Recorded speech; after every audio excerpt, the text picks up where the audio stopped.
Middle. We got a great show lined up for you. Let's see what's going on this week.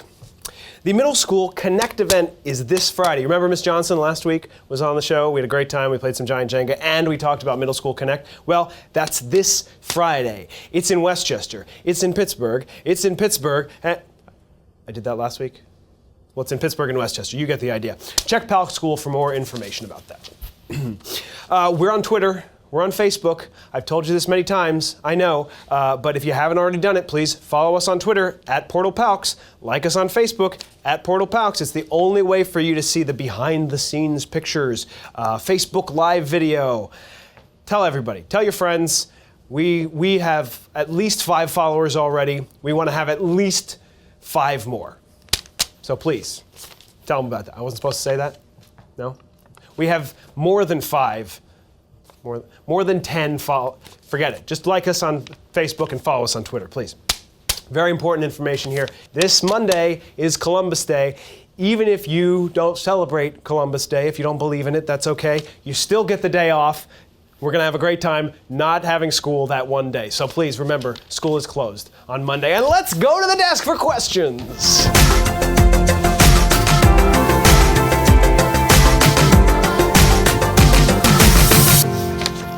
Ben in 11th grade asks, what is your favorite NES game? Now, I'm pretty sure that we've asked this question before, but I don't mind answering it. It's always a fun one.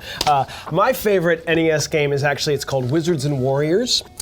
It's a lot of fun. It's just this little, like knight with armor on, and he's got a little sword, and he's fighting off the monsters and all this stuff. But it also has a really great soundtrack to it, an 8-bit soundtrack, of course. Let's listen to it a little bit.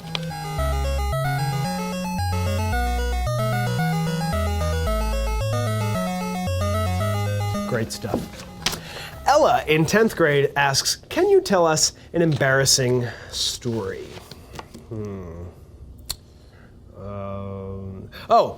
I got one. So a little while back I was in Westchester. I was just going for a casual walk, walking down the street, minding my own business.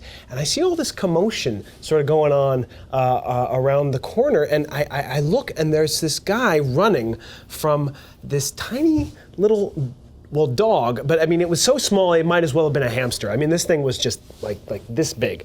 And I look a little bit closer, and it turns out it is Mr. Good. Stop. Okay, not gonna tell that story. Let's move on. Edward in 6th grade asks, where did you get the Giant Jenga? On my last trip to Brobdingnag, I stopped in at a little shop where they sell giant toys, and I picked this one up and brought it with me. Not really. Actually, we made it ourselves. I'm told it is made out of 7 2x4s cut into 54 10.5-inch sections. That's all very technical to me, and I don't care. My guest this week, please welcome Mr. Allen. Hello. Good to see you. Welcome to the show. We've been trying to get you on for a long time. I know you're a busy guy, so it's been hard, but I'm glad to finally have you here. It's great to be here. We can talk about some great stuff, and it's the fire. We should go. Shouldn't we? Graham, we have to go. It's a fire drill. It's kind of inconvenient. Graham, it's a fire drill. All right, let's go.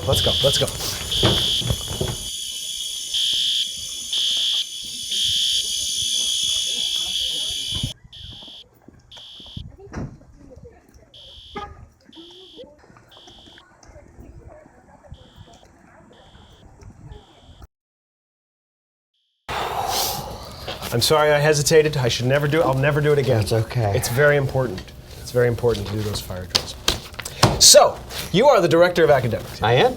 Tell me about that job. What do you do?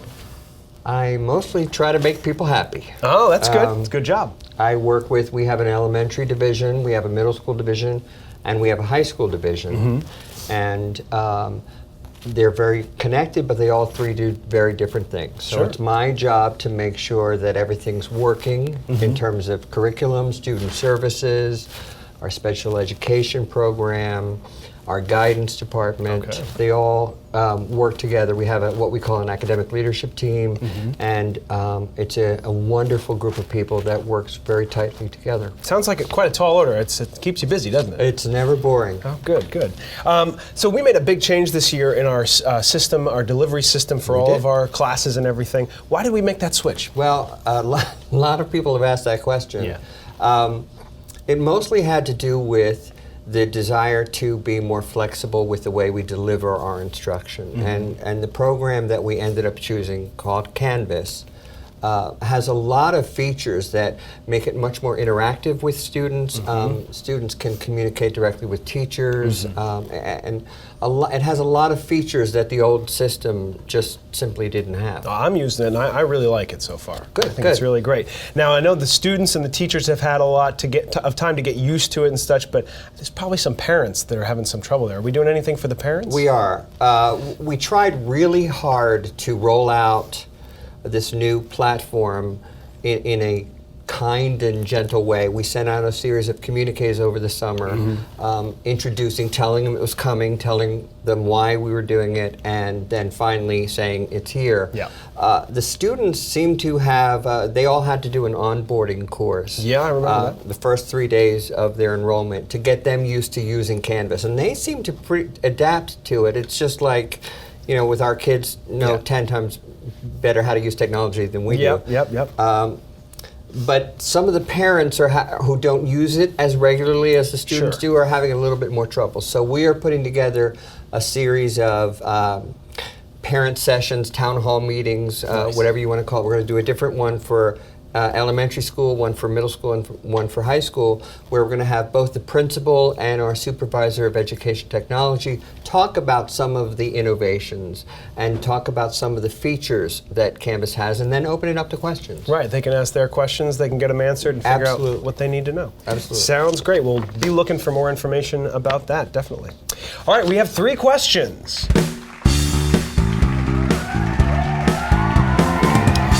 What is your favorite book? I'm glad you asked that question. Yeah.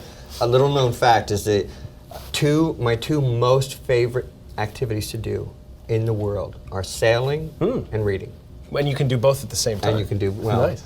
So say safely. Can't do both well at the same time. Okay. But, I love to read. I read all the time.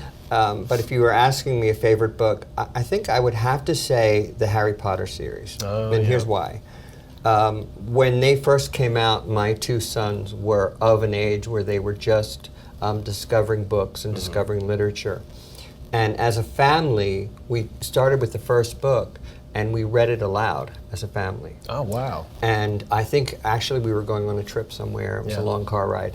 And then it suddenly was a tradition. So each book came out, we read them aloud as a family. So my memories of the book, which I think are highly creative and terrific books, but my memories are very much entwined with my boys being young and growing up along with Harry Potter. And as each book came out, it was a big deal that we all got together and read it. That is neat. You know, I think I read it aloud with my mom when I was a kid. Well, I wasn't a kid, I was 18. So it's a little different. But I did read it aloud.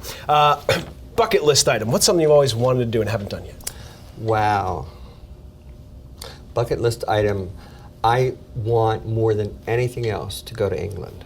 Oh, you have to go. I've been. I want. And you should. So here's the deal. I don't like to fly. Oh, that's tough. And so my older brother, has promised me that one day he's going to, no one else is willing to take that boat across the Atlantic when we have planes. Yeah. But he said he would do it with me. So that's my bucket list item. That's even more of an adventure. Take the boat and go to England. Right. That's great. That's great. And what is your favorite food? Favorite food? I like anything French. I would eat French food, breakfast, lunch, and dinner for the rest of my life. So French bread, French fries. No, not quite. That's not the same French thing. fries too. They're good. They're good too. So I would say anything. Any French food. Oh, great. Well, we heard that we know that you have a pretty good theater background. I do. And so we thought it might be fun to sort of test your improv skills. Okay. And mine as well, and do a little game here. Do we have a name for this game? Is it? We're calling it alphabet-based conversation, or ABC. So let's head over here to the game station. Okay, so alphabet-based conversation is what it sounds like. It's a conversation based around the alphabet. The first sentence that one of us says should start with the letter A, and then after that, every subsequent sentence, as we go back and forth, is the next letter. So if I were to say, aardvarks are quite charming, you might say, but I find them terrifying. Okay. Okay? So we're going to try it based on the topic of cyberschooling. Excellent. All right, so I'll start us off. Aren't you one of those cyber students? Basically, I sit at home in my pajamas and do schoolwork. Can't you make me feel a little better about myself and say that you at least put your shoes on? Don't you ever have a desire to stay home in your pajamas? Every day I feel like that, but I still I still put my shoes on. Well, first, you have to get out of bed and eat breakfast. Then you put your shoes on. Good idea. Good idea. I'll try that.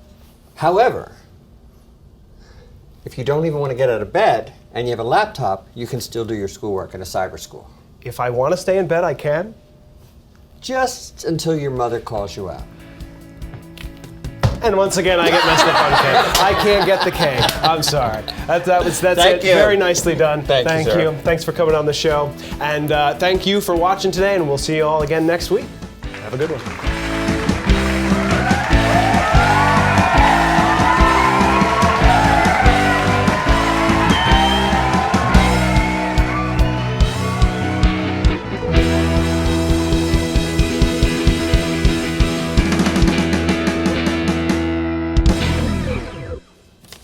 I know I'm beating a dead horse with this, or maybe a dead bird, but we're on Twitter. That's bad. I have it on good authority that at least 17 people are on Twitter.